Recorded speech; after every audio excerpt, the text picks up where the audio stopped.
Good day, dear pupils.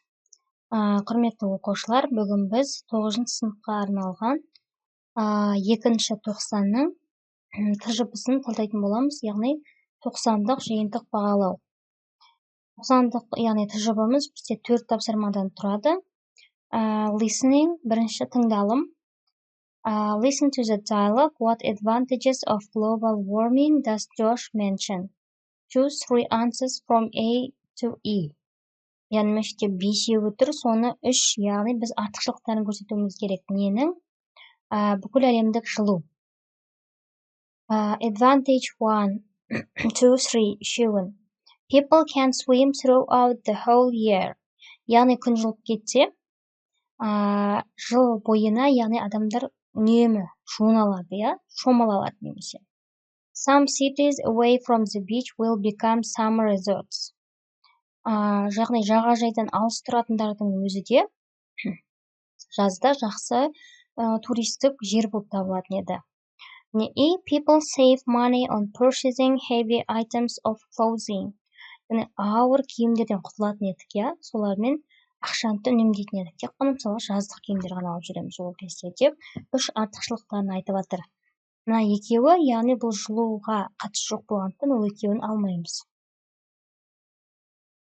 Тағы да тыңдалымда бізде 3 тапсырма бар ары қарай. Choose the correct answer.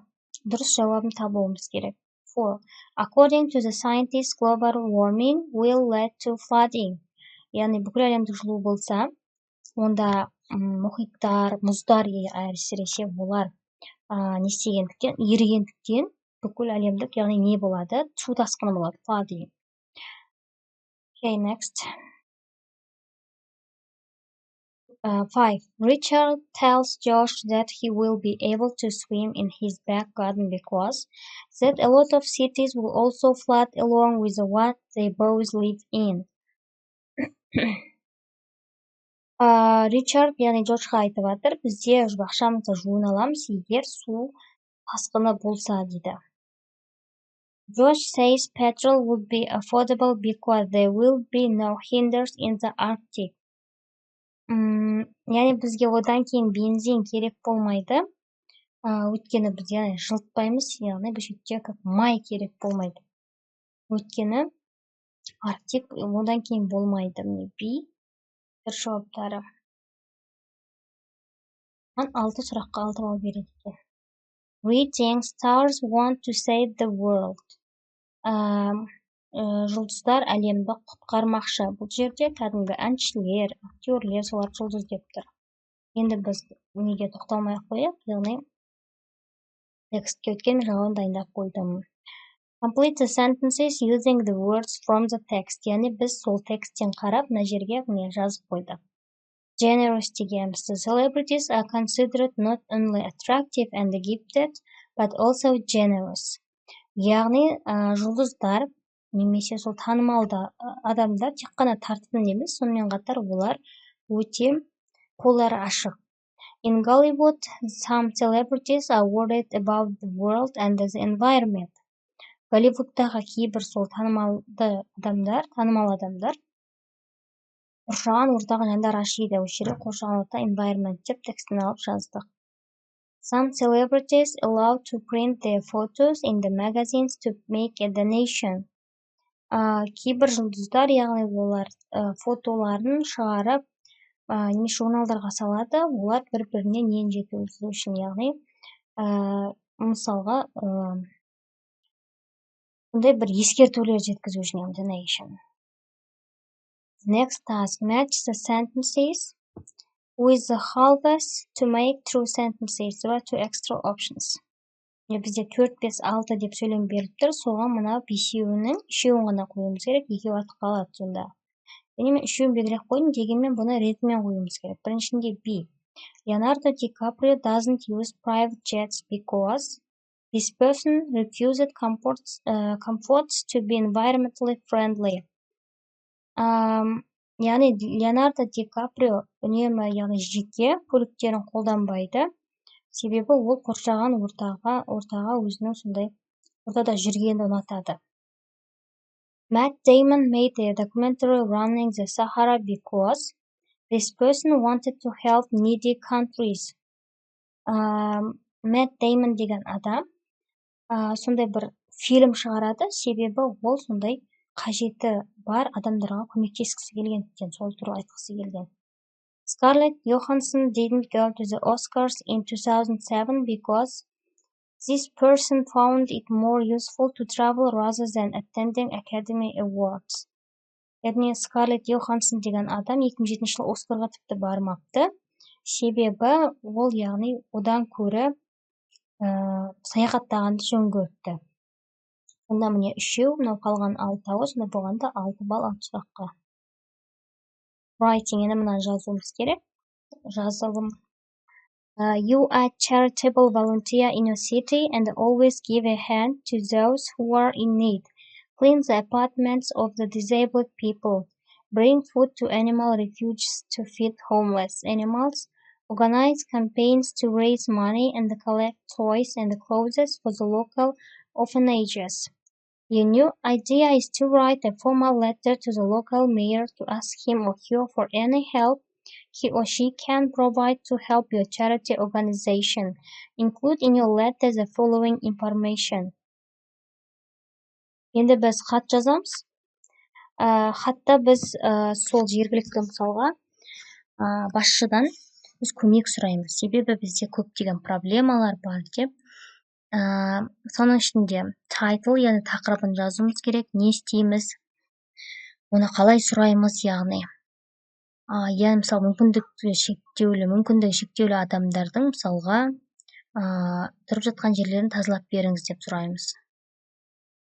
Мысалға біреуін аламыз. Енді хаттың мен үлгісін көрсетіп кетейін. Хаттың үлгісінде біз мысалға құрметті деп бастаймыз. Dear sir, себебі бұл бізде енді формальный болып кетеді, яғни біз досымызға жазып жатқан жоқпыз, бір адамнан көмек сұрап жатырмыз. Яғни бұл ресми түрде.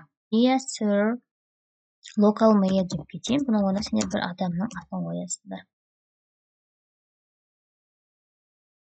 Өтір міндетті түрде.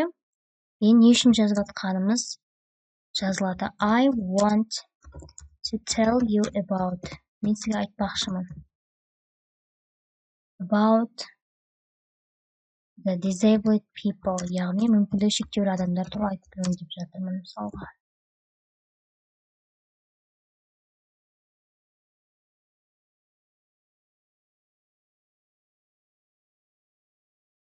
I would like you to help. Мен қалаймын, яғни сіздің көмектескеніңізді. To help for helping the apartments.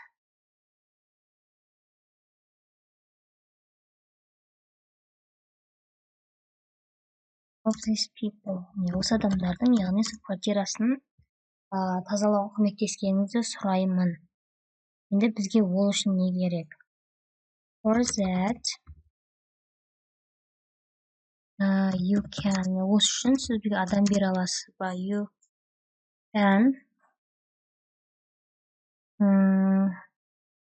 give some people for help. Так, мінекей. Сонымен қатар біз басқаларды да жасақ.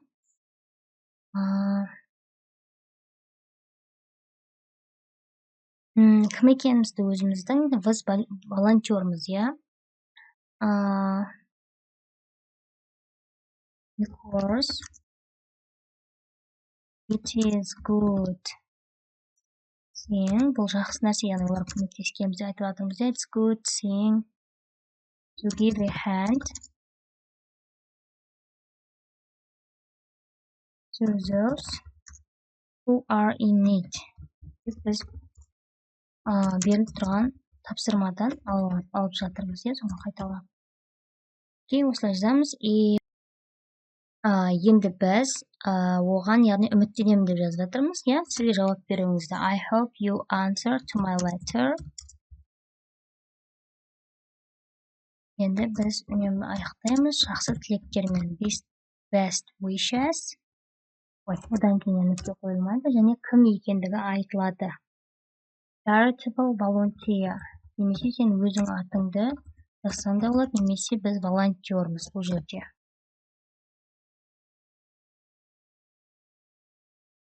Мінекей негізгі хаттың үлгісі, кімге екендігі, қалай, әсіресе осылай сендер абзацты міндетті түрде сақтауларың керек, дұрыс жазылу үшін. Мінекей. Екіншін аударып беріп кетейін. You are working in an organization that protects the environment in your country. Clean the streets, preserve national reservations, organize campaigns to raise money to preserve endangered animals. Сен бір ұйымда жұмыс жасайсың, ол қоршаған ортаны, яғни сенің еліңдегі қоршаған ортаны қорғайды. Clean the streets, яғни көшелерді тазалау, немесе қорықтарға бару. Сондай, яғни жойылып бара жатқан жануарларды құтқару үшін ақшалар жинау деген сияқты. Сен дәл солай жаңағындай не жасауың керек, яғни хат жазуың керек. Менікіне қарап, барлығы бірдей болып, тек қана мына жерлерін ғана өзгертесіңдер. Бұл үшін 6 балл. Speaking. Бізде speaking өте көп. You are given a card with a topic and the questions to speak. Үнемі бізде, яғни сұрақтар болады, сол сұрақтарға жауап береміз. Earth and our place in it. Яғни бұл бізде 3-ші бөлім бойынша сұрақтар. What comes to mind when you hear the word pollution? Яғни ластану деген сөзді естіген кезде ойымызға не келеді? Деген жазу үшін біз айтамыз when I hear the word pollution. Неге бұлай беріп тұр сұрақты? Себебі біз conditional өттіге if-тің орында үште when тұр. Не келеді? Бұлай келеді деп айтайық, иә? City comes to my mind. Яғни ойыма қала келеді. Who do you think is more responsible for pollution, individual people or the government? Яғни осы ластануға кім жауапты деп ойлайсың? Адамдар ма, әлде үкімет па? I think both of them, екеуі деп айтайық, иә? Both of them are responsible. Екеуі де жауапты. What do you as an individual to do prevent it? Сен өзің оны азайту үшін не істеп жатырсың? I go to school. Мен мектепке жаяу барамын деп айтайын, on it or жаяу барамын, немесе local transport дейміз. Барлығымен бірге транспортпен барамыз, жеке көлікпен емес, яғни. If you could choose one alternative energy source to the bulb, which one would you choose? Бір энергияны, яғни сен таңдайтын болсаң, қайсын таңдар едің дейді. I would. I would choose.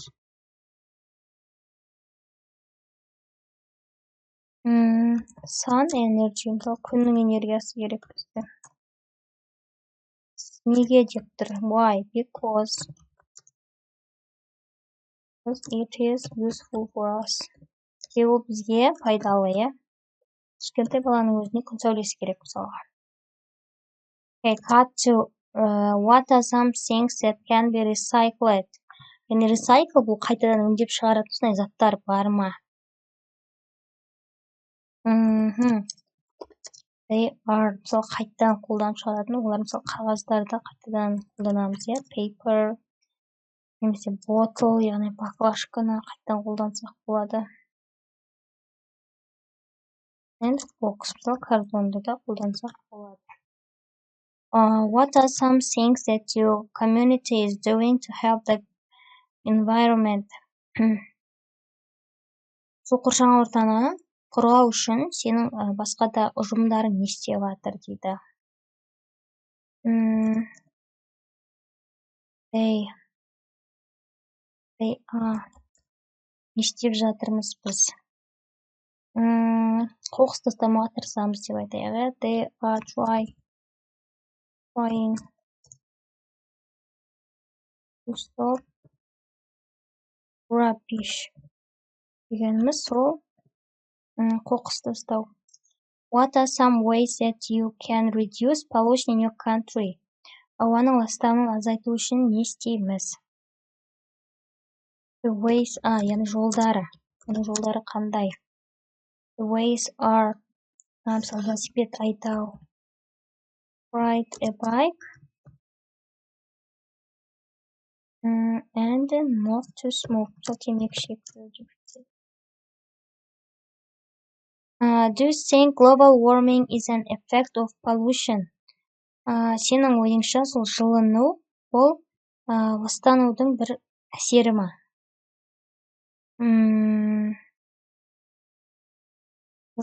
Ойламаймын. No, I don't think so.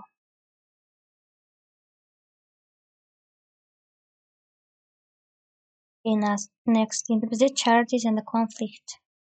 Келесінеге беріліп тұр, иә? What types of charities do you think are doing the best and the most effective work in the world? Яғни әлемдегі ең жақсы әсер беретін жұмыс қандай дейді? Бұл енді ақша жинау шығар, иә? Save money. What do you think about giving money to homeless people or beggars? Үйсіз адамдарға ақша беруді қалай ойлайсың? I think it's good idea. Бұл жақсы идея деп ойлаймын.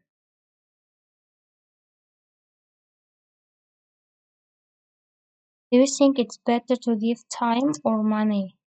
Уақыт немесе ақша бергені қайсы жақсырақ? Give money. Ақша бергені үшін жақсырақ. Do you think countries should help the poor in their own country before sending aid to other countries? Не мемлекет өзінің ішінде яғни көмекке зәру адамдар бола тұра сыртқа оны жіберу дұрыс па дейді. Now it is wrong. Бұл дұрыс емес. Өзімізге көмектесейік дейме? Because there are many problems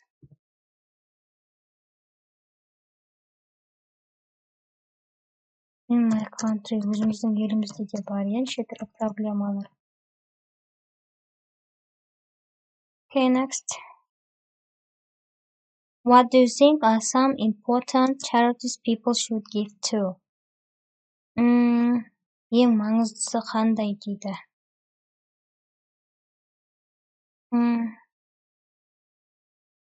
Ең маңыздысы үйсіз адамға көмектесу деп жазылады. To help for homeless people. Do you think people should give money to homeless people? Оларға ақша беру керек па? Yes, I think it's right. Я деп жазайық. Should rich people and the corporations be forced to give to charity? Бай адамдар, корпорациялар соларға беруге міндетті ме? Міндетті емес, бірақ олар керек деп жазайық. Yes, they should. Бергендер өзіне жақсы, иә? Ең болсаң, кем болмайсың дейді. What benefits can you get by volunteering? Сен сол волонтер болып жүріп қандай өзіңе жақсы нәрселер аласың? I will be. Мен боламын. Hardworking, еңбекқор бола бастаймын, иә? And generous. Яғни мені ашық бола бастайды. Okay, card 5. Okay, next. Card 5. What are climate change and the global warming and how are they related? Климаттың өзгеруі және жаңағы бүкіл әлемдік жылу бір-біріне қалай байланысты дейді. Климат, анау ауаның өзгеруі бір-біріне байланысты, иә? Because they are Себебі екеуі де немесе айтайық global warming бұл өзгертеді деп, сол дұрыс болатын шығар.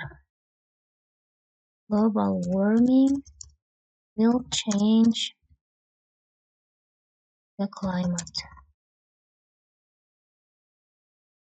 What do you do in your daily life that might increase global warming? Осы бүкіл әлемдік жылуды көбейту үшін сен күнделікті өмірде не істейсің? Біз не істеп жатырмыз? Біз мысалға газды қолданып жатырмыз, иә? We use gas. What could you do to reduce the effect of your actions? Соны, яғни біз басу үшін не істейміз? We should біз не істеуімізге болады ол үшін? We should make біз яғни суықты қолдан жасауымыз керек деп айтайын деп жатырмын. Unreal cold. How do you think global warming will change the world over the next century? Келесі ғасырларда бүкіл әлемдік жылулық әлемді өзгерте ме? Yes деп жазайық, себебі бізге yes-ны де жауап беруге болады. Yes, I think. Okay, next. Are there any charity events that your school holds? Мектепте осындай қайырымдылық қорлары болды ма? Yes, right. Немесе no, there aren't. Жоқ болса яғни. What kind of charity events would you organize?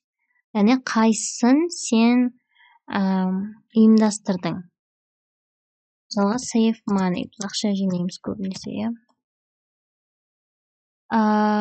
Do you think that one day there will be no need for charities?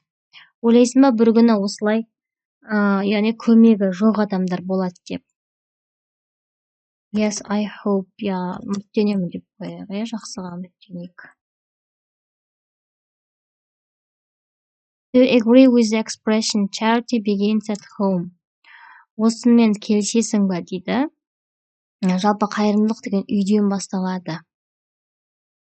Yes, I agree. Yes, иә, мен келісемін. Absolutely. Тоқтай. Absolutely agree. Яғни бәріміздің тәрбиемізге байланысты, иә, былайша қарағанда. Оған да 6 балл, сонда сендерге 4 тапсырмадан 6 балл, көбейтсек 24 балл шығады барлығы. Егер тағы да түсінбей алған жерлерің болса, комментарийға жазыңдар. Және де ұсыныстарың болса, жазсаңдар болады. Okay, good luck, goodbye. Сәттілік тілеймін сендерге оқушылар. Сау болыңдар. Менің каналыма тіркелуді ұмытпаңдар.